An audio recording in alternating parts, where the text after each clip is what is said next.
درود بر شما. نشر خبرهای روز است. مستقیما روی ماجرای مهاجر با مهمترین تفصیل خبرهای ساعت این روز دوشنبه 21 دکتبر 2020 سال است و خبرهای ساعت را از روسیه شروع می‌کنیم. جمهوری تاجیکستان پیشنهاد وزارت ساختمان فدراسیون روسیه را درباره صادر کردن ورود مهاجران ملتی دستگیری می‌کند گفته است. سفیر تاجیکستان در مسکو محمد ستارov نوشته همه از بستر مرز و اذیت می‌کشند. در این شرایط باید در زمینه پاندمیا حل غیراستانداردی و فوق‌العاده پیدا کرد.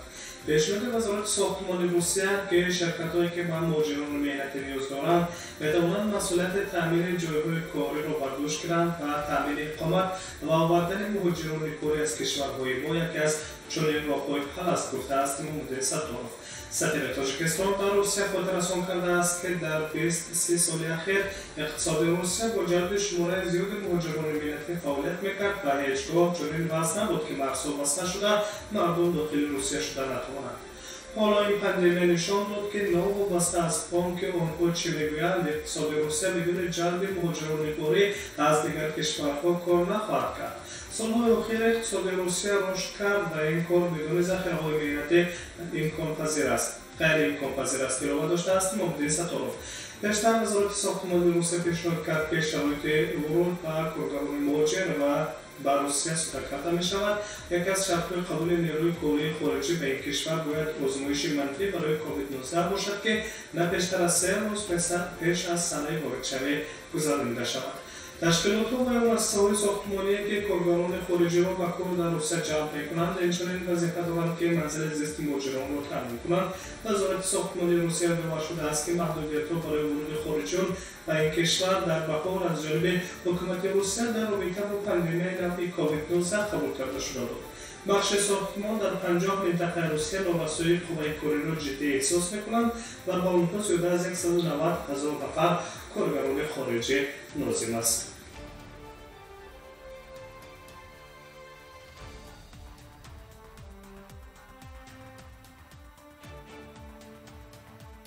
ادامه نشر خبری در مسکو می‌مانیم و به موضوع دیگر می‌گذاریم.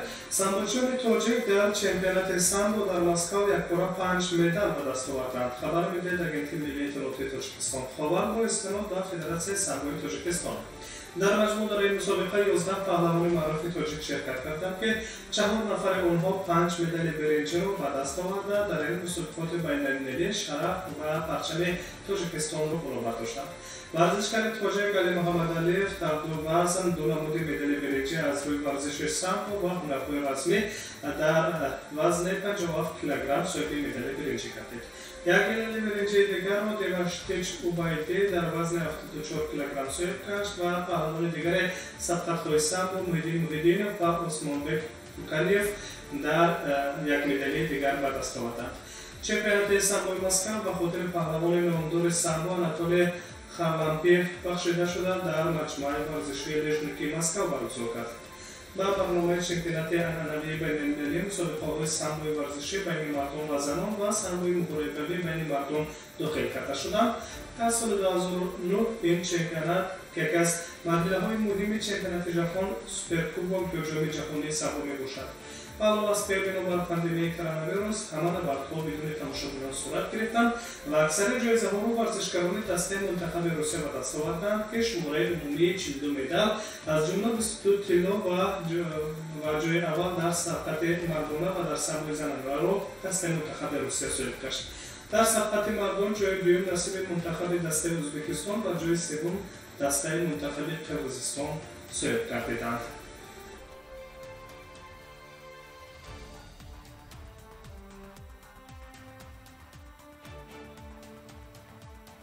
تحولات این ساعت تاجیکستان و جهان را شما مستقیما در روی موج رادیو مهاجر بشنوید. از مسکو و دوشنبه میرویم. امروز یک هیئت بلندپایه افغانستان با سرداری رئیس شورای عالی صلح جمهوری اسلامی افغانستان دکتر عبدالله به دوشنبه آمدند.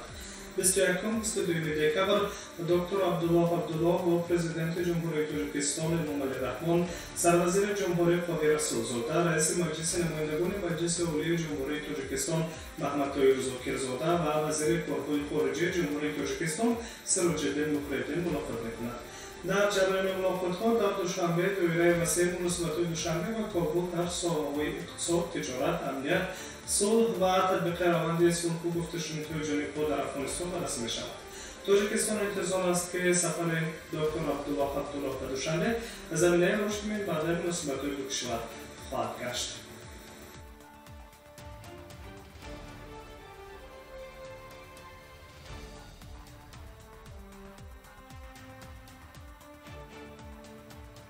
شما خبرهای روز رو در روی موج رادیوی مهاجر میشنوید.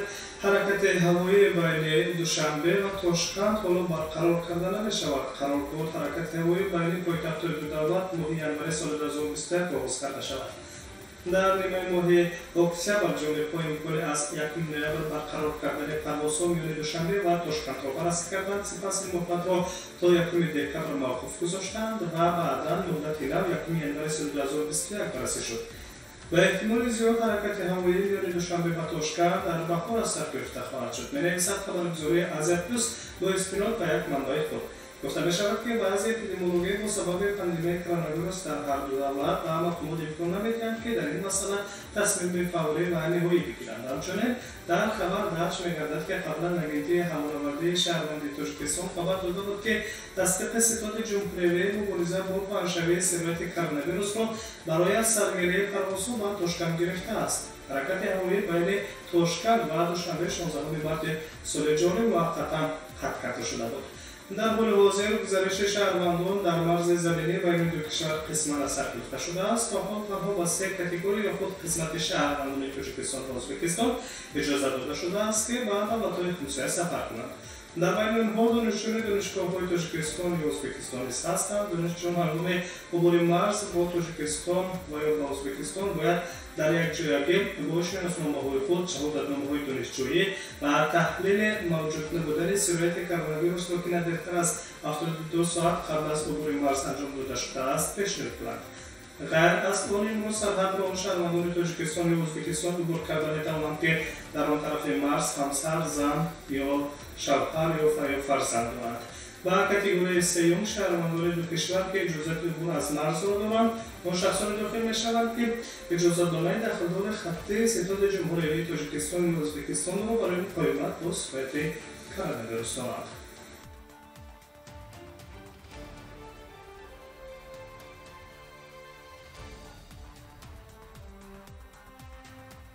شما نشر خبری این ساعت ها با مهمترین تفصیل خبرهای تاجیکستان و جهان در روی موج رادیوی مهاجر میشنوید. زیاد از 20 کشور رابطه‌های هوایی و نقلیاتی را با بریتانیای کبیر به دلیل در قلمرو آن پیدا شدن نوع کرونا ویروس محدود کردند.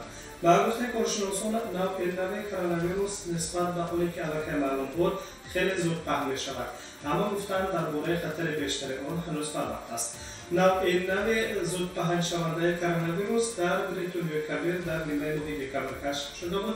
وزارت تندرستی بریتانیا خبر داد که نوع سارس کاو-2 نسبت به نوع معمولی کرونا ویروس نوع کووید-19 زودتر پهن می‌شود. محدودیت‌ها برای ورود از بریتانیا اساساً از جانب کشورهای اروپایی جاری کرده شدند. مقامات استرالیا، بلژیم، بلغارستان، آلمان، دانیا، ایرلند، ایتالیا، هلند، فنلاندیا، فرانسه و جمهوری چک تصمیم گرفتند که پروازها را با بریتانیای کبیر موقتا قطع کنند. پرتغال تنها به شهروندان خود اجازه ورود از بریتانیا را داده است. شوئیتزر نیز بریتانیا را از امروز 21 دکبر برای خط کشورهای ممنوع ورود رسما اعلام کرد. اسپانیا چنین نقشه دارد که پروازها را در مسیر بریتانیا قطع کند اگر چنین چاره‌ها در سطح تمام اتحادیه اروپا اندیشیده نشوند.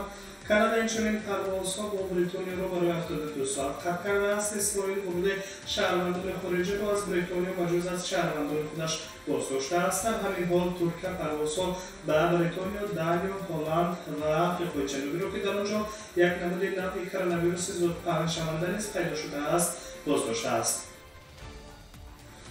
در ادامه مقامات کلمبیا، سالوادور، چیلی، آرژانتین و مراکش نیز پروازها را از بریتانیا قطع کردند. عربستان سعودی پروازهای خود را کاملا بست و پروازها را برای یک هفته دیگر به بریتانیای کبیر قطع کرد. روسیه تا حال حرکت هوایی با بریتانیای کبیر رو ادامه داده ایستاده است. انتظار می‌رود که امروز یک نشست اضطراری توی اروپا برگزار شود که در آن جاری کردن محدودیت‌ها در ارتباط نقلیاتی و هوایی با بریتانیای کبیر در سطح همه 27 کشور عضو اتحادیه اروپا بررسی شود.